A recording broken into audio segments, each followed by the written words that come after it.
अगर आप सप्लाई और डिमांड को मास्टर कर लेते हैं तो चार्ट्स देखने का आपका नजरिया हमेशा के लिए बदल जाएगा।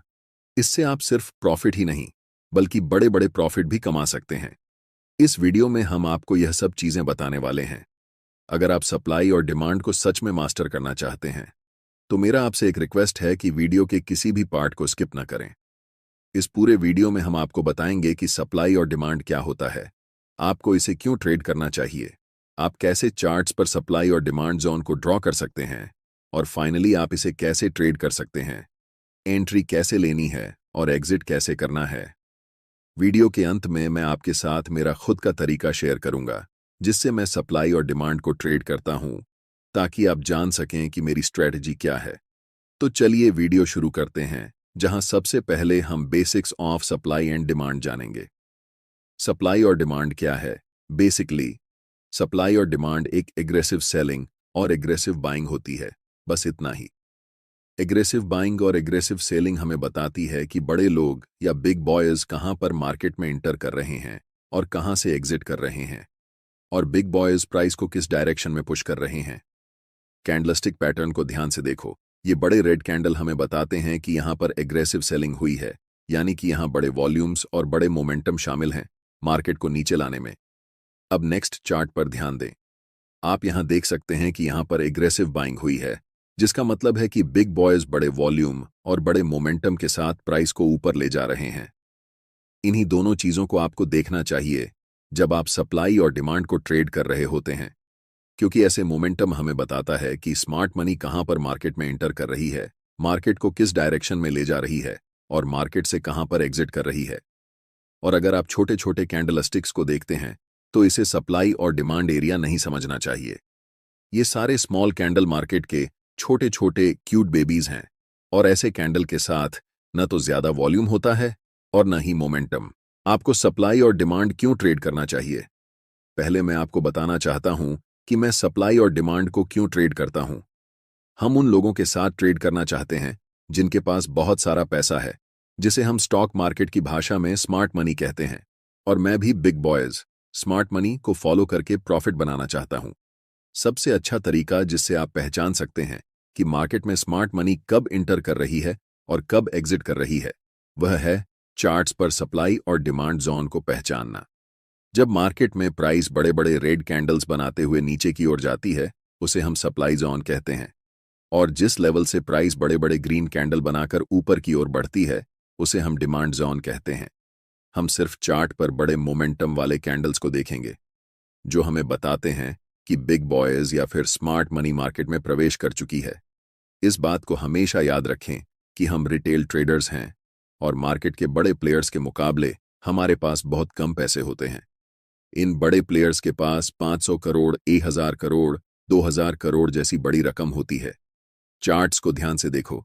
ऐसे मोमेंटम को देखने के बाद आपको पता चल जाता है कि बड़े प्लेयर्स, जिन्हें हम स्मार्ट मनी कहते हैं, इस लेवल पर मार्केट में प्रवेश कर रहे हैं। तो मेरा आपसे सवाल है, क्या आप ऐसी जगह पर खरीदना चाहोगे? अगर आपका जवाब नहीं है तो आप मार्केट में हमेशा के लिए लूजर ही रह जाओगे। लेकिन मुझे पता है कि आप सबका जवाब हाँ होगा, क्योंकि आप मार्केट में प्रॉफिट बनाने आए हैं, और यहां तो आपके सामने मुफ्त पैसे पड़े हुए हैं। आप जानते हैं कि स्मार्ट मनी के पास बड़े पैसे हैं, बड़ी पावर है, और उनके पास मार्केट को मूव करने की ताकत है। सबसे बड़ी गलती जो रिटेल ट्रेडर्स कर सकते हैं वह है ऐसे स्मार्ट मनी के खिलाफ ट्रेड करना जो आपसे अनलिमिटेड टाइम बड़ा है। अब आपको पता है कि सप्लाई और डिमांड को क्यों ट्रेड करना है। अब हम जानेंगे सप्लाई और डिमांड जोन को चार्ट्स पर कैसे ड्रा करते हैं। एक जरूरी बात, अगर अब हम जानेंगे कि सप्लाई और डिमांड को चार्ट्स पर कैसे पहचान सकते हैं। पहला तरीका यह है कि ट्रेड में आपको तभी एंट्री लेनी है जब आपको कम से कम 3 मोमेंटम कैंडल्स दिखें। हो सकता है कि एक मोमेंटम में 4-5 बड़े कैंडल्स हों, लेकिन कम से कम 3 तो होना ही चाहिए, तभी हम ट्रेड में एंट्री ले सकते हैं। जैसे कि इन 3 मोमेंटम कैंडल्स को देखो। ध्यान रखना कि ऐसे छोटे कैंडल्स को सप्लाई और डिमांड मत समझना। इस एग्जाम्पल में हम इन 3 ग्रीन मोमेंटम कैंडल्स का इस्तेमाल करेंगे। दूसरा चीज आपको यह करना है कि ऐसे एरिया ढूंढना है जहां से मोमेंटम शुरू हुआ है, और उन तीनों कैंडल्स के जस्ट प्रीवियस वाले कैंडल पर हम एक रेक्टेंगल बॉक्स ड्रॉ करेंगे। ध्यान देना कि वह बॉक्स कैंडल की हाई और लो को पूरी तरह कवर कर रहा हो। अब जो आपको चार्ट्स पर ये रेक्टेंगल एरिया दिख रहा है, ये पूरा एरिया एक डिमांड जोन है। और अगली बार जब भी प्राइस इस जोन में आएगा, तब यहां से आपको बाय ट्रेड में एंट्री करनी है। क्योंकि यहां पर ऐसा हो चुका है, तो ध्यान देने वाली बात यह है कि प्राइस इस जोन तक आया और उसके बाद बड़े ग्रीन कैंडल्स बनाते हुए शूट अप कर गया। सोचिए, अगर आप ऐसी जगह पर मार्केट में ट्रेड एंट्री करते हैं, तो आप बहुत ज्यादा पैसा बनाने वाले हैं। चलिए, अब एक और एग्जाम्पल देखते हैं। इन 3 बड़े रेड कैंडल्स पर ध्यान दें। यहां पर हमें इन कैंडल्स को सिलेक्ट करना है और इन 3 कैंडल्स के प्रीवियस कैंडल की हाई और लो को टच करते हुए राइट साइड की तरफ खींचते हुए एक रेक्टेंगल बनाना है। यह रेक्टेंगल एरिया एक स्ट्रॉन्ग सप्लाई जोन है, इसलिए हमें वेट करना है कि प्राइस दोबारा इस सप्लाई एरिया में आए। और जैसे ही प्राइस सप्लाई जोन के पास आती है, मैं चाहता हूं कि आप ध्यान से देखें कि क्या होता है। प्राइस इस जोन में आने के बाद थोड़ा कंसोलिडेट होती है और फिर एक स्ट्रॉन्ग रेड कैंडल बनाते हुए नीचे चली जाती है। यहां पर प्राइस लिटरली इस सप्लाई जोन के पास आने के बाद कोलैप्स कर जाती है। इससे आप सीखते हैं कि सप्लाई और डिमांड जोन को चार्ट्स पर कैसे पहचानते हैं। अब हम जानते हैं एक और मेथड, जिसे हम कंसोलिडेशन मेथड कहते हैं। इस चार्ट पर नजर डालें। यहां पर प्राइस एक टाइट रेंज में ऊपर नीचे हो रही है, जिसे हम कंसोलिडेशन जोन कहते हैं। अब हम एक रेक्टेंगल टूल लेंगे और इस पूरे कंसोलिडेशन जोन को कवर करते हुए राइट साइड की तरफ रेक्टेंगल को ड्रॉ करेंगे। ध्यान से देखिए कि प्राइस इसके बाद क्या करती है। प्राइस इस कंसोलिडेशन जोन को तोड़ने के बाद रीसेट के लिए ऊपर जाती है और जैसे ही वह रेक्टेंगल बॉक्स को टच करती है, प्राइस वहां से नीचे की तरफ आने लगती है। तीसरा मेथड है आपको ऐसे एरिया को खोजना जहां पर मैक्सिमम नंबर में कैंडल्स की लंबी विक्स हों। चार्ट्स पर विक्स का बनना हमें बताता है कि प्राइस उस लेवल से रिजेक्ट हो रही है और ऐसे लेवल को मार्केट में रिजेक्शन लेवल कहा जाता है। जहां पर मल्टीपल लॉन्ग विक्स वाले कैंडल्स बने हुए हैं, वहां क्या करेंगे कि रेक्टेंगल टूल सेलेक्ट करके इस पूरे विक्स वाले कैंडल्स को कवर करते हुए रेक्टेंगल बॉक्स को राइट साइड की तरफ खींचेंगे। आपको दिखेगा कि अगली बार जब प्राइस इस लेवल पर आई, तो प्राइस यहां से बड़े बड़े ग्रीन कैंडल्स बनाते हुए शूट अप कर गई। इसे हम कह सकते हैं कि यह एक बहुत ही स्ट्रॉन्ग डिमांड जोन है। अब हम पूरे यकीन के साथ कह सकते हैं कि आप सप्लाई और डिमांड जोन को चार्ट्स पर पहचानना सीख चुके हैं।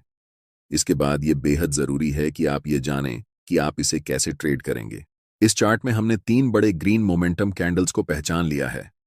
अब हम उनके हाई और लो को कवर करते हुए राइट साइड तक एक रेक्टेंगल जोन बनाएंगे और आपका डिमांड जोन तैयार हो जाएगा। अब हम वेट करेंगे कि कब प्राइस वापस इस डिमांड जोन में आएगी। ट्रेड में एंट्री करने के लिए आपके पास 2 सबसे ज्यादा उपयोग किए जाने वाले तरीके हैं।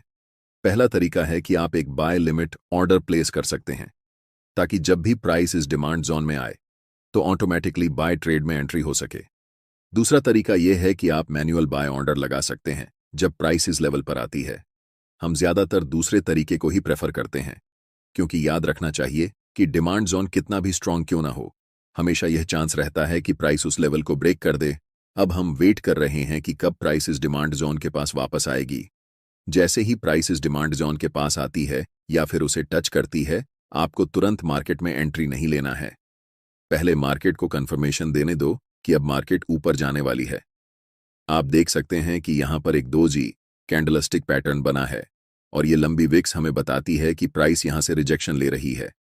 लेकिन हम अभी भी कंफर्म नहीं हुए हैं कि प्राइस ऊपर ही जाने वाली है, इसीलिए हमें और इंतजार करना पड़ेगा। जस्ट नेक्स्ट कैंडल एक बड़ी बुलिश कैंडल फॉर्म होती है और हम यहां पर कंफर्म हो जाते हैं कि मार्केट अब यहां से ऊपर जाने वाली है, क्योंकि ये बुलिश इंगल्फिंग कैंडल हमें बताती है कि मार्केट में स्मार्ट मनी बाइंग पोजीशन बना रही है। और आप जानते हैं कि स्मार्ट मनी की एंट्री के बाद प्राइस सुपरफास्ट स्पीड से ऊपर जाने वाली है। हम यहां मार्केट में एंट्री लेंगे जिसमें हमारा स्टॉप लॉस स्विंग लो के नीचे होगा। अगर आप ज्यादा सेफ रहना चाहते हैं तो आप अपना स्टॉप लॉस बिल्कुल इस डिमांड जोन के नीचे रख सकते हैं। अगर हम टारगेट की बात करें तो ऊपरी लेवल पर प्रीवियस कुछ कैंडल्स को देखें। यहां पर 3 लगातार रेड कैंडल्स बनी हैं और उनके जस्ट प्रीवियस कैंडल एक लॉन्ग विक्स रिजेक्शन कैंडल है, जिससे हम कंफर्म हो जाते हैं कि यह लेवल एक सप्लाई जोन है। इसीलिए जब प्राइस इस लेवल को टच करेगी, हम अपना प्रॉफिट यहां बुक करेंगे। जब एक बार कोई सप्लाई या डिमांड जोन प्राइस का रिस्पेक्ट नहीं करता है, तो आपको पहले से ड्रॉ किए हुए रेक्टेंगल को डिलीट करना है और फिर नए सप्लाई और डिमांड जोन को चार्ट्स पर ड्रॉ करना है। अगर कोई नया सप्लाई या डिमांड जोन नहीं दिख रहा है, तो हम मार्केट में वेट करेंगे।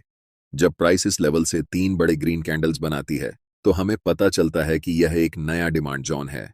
इन 3 ग्रीन कैंडल्स के जस्ट प्रीवियस कैंडल को कवर करके हम एक रेक्टेंगल बॉक्स राइट साइड की तरफ खींचेंगे। अब हम इंतजार करेंगे कि प्राइस कब इस डिमांड जोन के पास आएगी ताकि हम ट्रेड में एंट्री कर सकें। इस एरिया में हमें दिख रहा है कि कैंडल्स के पास बड़े बड़े विक्स हैं, इसलिए हम यहां एक सप्लाई जोन ड्रॉ कर सकते हैं। जब प्राइस इस डिमांड जोन के पास आती है तो स्ट्रॉन्ग रेड कैंडल बनाते हुए इस लेवल को थोड़ा सा ब्रेक कर देती है। ऐसी सिचुएशन में रिटेल ट्रेडर्स अक्सर इसे एक ब्रेकडाउन के रूप में देखते हैं और सेल पोजीशन में एंट्री कर लेते हैं। लेकिन नेक्स्ट कैंडल एक बुलिश कैंडल बनती है जो कंफर्म करती है कि अब प्राइस यहां से ऊपर जाने वाली है। इस सिचुएशन में हम बाय पोजीशन में एंट्री करेंगे और नेक्स्ट सप्लाई जोन तक अपना टारगेट रखेंगे। हमारा stop loss last swing low के नीचे होगा। इसके बाद प्राइस बुलिश कैंडल्स बनाते हुए ऊपर की तरफ बढ़ जाती है और हमारा टारगेट हिट हो जाता है। अगर आप अभी तक मेरे वीडियो को देख रहे हैं तो अब मैं आपके साथ अपनी सीक्रेट ट्रेडिंग स्ट्रैटेजी शेयर करने वाला हूं, जिसमें मैं बताऊंगा कि सप्लाई और डिमांड को यूज करके मैं खुद कैसे ट्रेड करता हूं। ट्रेड करते समय मैं सिर्फ एक कंफर्मेशन पर ध्यान नहीं देता, बल्कि मल्टीपल कंफर्मेशंस को देखता हूं, तभी ट्रेड में एंट्री लेता हूं। एक्सटर्नल कंफर्मेशन के लिए मैं अक्सर फिबोनाची रिट्रेसमेंट टूल का उपयोग करता हूं, और ऐसा मैं तभी करता हूं जब प्राइस अपर ट्रेंड या डाउनर ट्रेंड में होती है।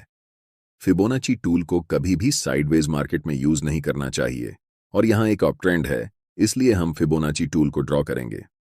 फिबोनाची टूल में रिट्रेसमेंट को ट्रेड करने के लिए 0.5 और 0.61 लेवल सबसे अच्छे होते हैं। इसलिए जब प्राइस इन दोनों लेवल्स के बीच आती है और एक बुलिश कैंडल बनती है तो हम कंफर्म हो जाते हैं कि प्राइस अब यहां से ऊपर ही जाने वाली है। मल्टीपल कंफर्मेशंस के बाद हम बाय पोजीशन में एंट्री लेते हैं, जिससे मेरे ट्रेड्स का विन रेट एवरेज ट्रेड्स से ज्यादा रहता है। अगर आपको यह वीडियो पसंद आया है तो वीडियो को लाइक करें और चैनल को सब्सक्राइब जरूर करें ताकि आप फ्री में प्राइस एक्शन सीख सकें। वीडियो को अंत तक देखने के लिए आप सभी का धन्यवाद।